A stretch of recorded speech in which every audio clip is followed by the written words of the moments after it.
Matapos ang malakas na hagupit ng Bagyong Leon sa Northern Luzon, inaasahang tuluyan na itong lalabas ng Philippine Area of Responsibility ngayong gabi o di kaya hanggang Biyernes ng umaga. Gayunpaman, magiging maulan pa rin po ang undas ayon sa Pag-asa. Narito ang ating balitang A to Z.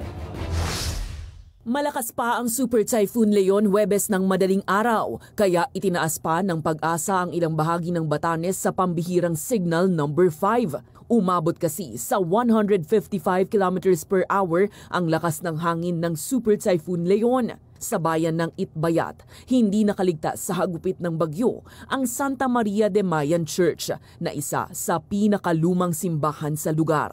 Nagkandatuklap naman ang yerong bubungan sa paaralan sa isla ng Babuyan Claro at nagkandaputol ang sanga ng mga punong kahoy.